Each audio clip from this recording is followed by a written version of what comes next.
Kecil-kecil jadi kawan, besar-besar jadi lawan. Itulah satu bahaya yang tidak diundang. Sebelum itu, saya Zahir Zakwan, wartawan anda pada hari ini dan anda sedang menonton Sharks TV.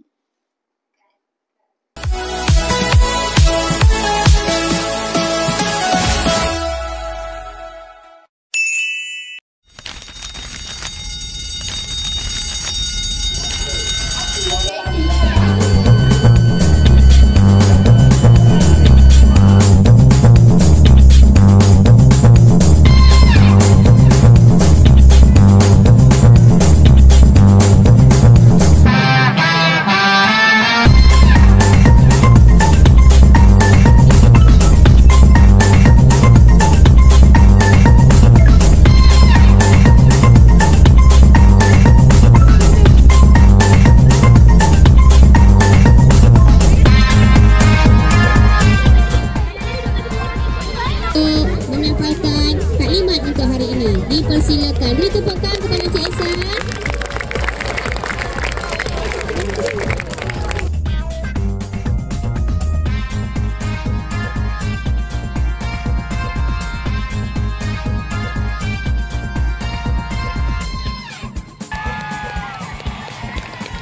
Semacam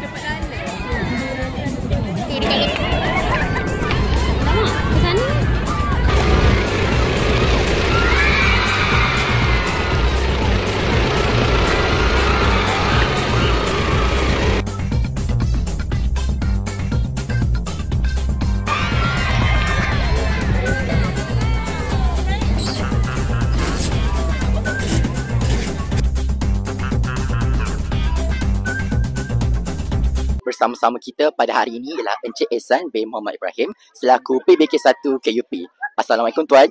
Waalaikumsalam warahmatullahi. Okey, baiklah. Soalan saya, pada pandangan Tuan, sejauh manakah tahap keberkesanan program yang dilaksanakan pada hari ini? Pada pandangan saya, program ini dapat memberi kesan yang baik kepada pihak sekolah kerana dapat memberikan impak yang positif dari segi pelaksanaan latihan pengurusan bangunan. Apabila berlakunya kecemasan, guru-guru dan pelajar tahu untuk berkumpul di mana lokasi dia.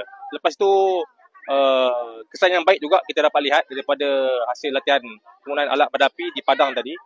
Pelajar-pelajar, guru-guru diberi peluang. Mungkin tidak semua diberi peluang, sebahagian kecil. Kurang-kurangnya dia dapat memberikan satu ilmu dan pengalaman yang berharga pada pihak sekolah.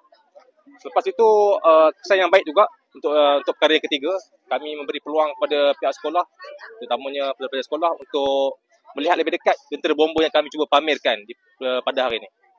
Okey, baiklah. Terima kasih Tuan atas fokusan itu tadi.